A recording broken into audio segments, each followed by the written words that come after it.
continuer avec le témoignage et les éclairages d'Olivier Massini, secrétaire départemental du Secours populaire du Var. Comme on va parler de précarité et de pauvreté, malheureusement, on a de plus en plus de personnes dans nos permanences d'accueil qui viennent pour l'alimentaire et tout le reste, j'y reviendrai, mais le Secours populaire, ce n'est pas que l'alimentaire. On revient sur la crise sanitaire où on a vu arriver de nouveaux profils et de nouvelles personnes, parce qu'à peu près 43 à 45% des personnes reçues dans nos permanences d'accueil à ce moment-là en 2020, le chiffre est bon au niveau départemental et national, c'était des personnes que nous ne connaissions pas dans nos permanences d'accueil. Et on a eu une nouvelle catégorie socio-professionnelle, notamment avec les petits artisans. En très grande difficulté, forcément, vous savez, franchir la porte du Secours populaire, voilà, c'est pas simple. C'est même très compliqué, on le voit, donc ce sont des personnes qui sont submergées par les difficultés. C'est important de véhiculer ces valeurs-là humanistes qui sont les nôtres. Et c'est pour ça que quand on accueille des personnes au Secours populaire, en règle générale, enfin, si vous voulez, à la Fédération du Var, dans les bureaux d'accueil qui sont au Pont du Las, on n'a pas des bureaux, ce sont des tables rondes. Voilà, c'est pour donner l'illustration de ce que nous faisons. Et donc, ce qui est, nous, c'est quelque chose vraiment d'essentiel, c'est d'avoir ce partage-là. Voilà, de faire en sorte que on rende aussi à ces personnes en grande difficulté leur dignité.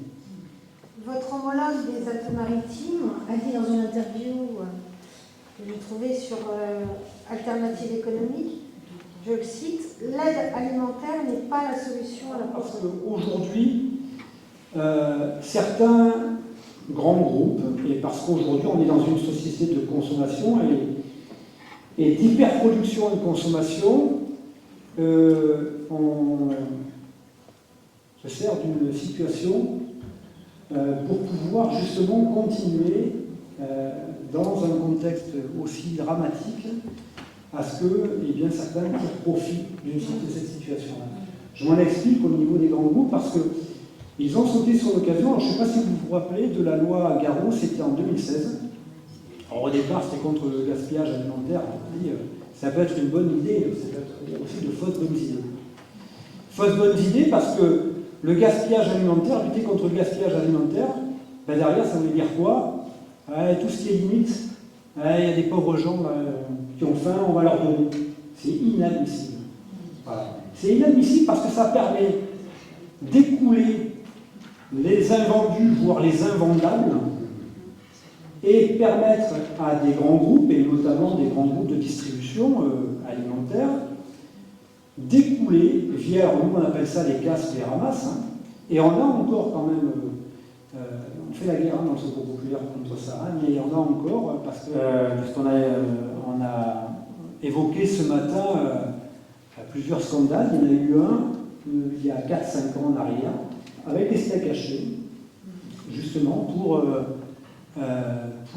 les associations humanitaires, donc un appel d'offres de steaks hachés surgelés. Là, je ne sers pas la matière grasse, on dépasse les 20% allègrement, mais qui n'était composé que de graisse et de peau. Voilà. C'est ça qu'on doit distribuer ensuite à des personnes qui sont en difficulté. Donc ça, c'est inadmissible. Et il faudrait que l'État reprenne ses responsabilités.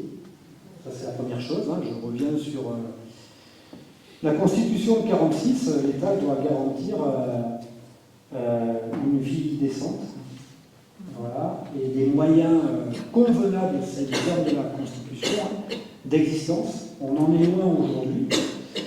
Ça, c'est la première chose, parce que nous, on dit on apporte une aide complémentaire à une aide obligatoire de l'État,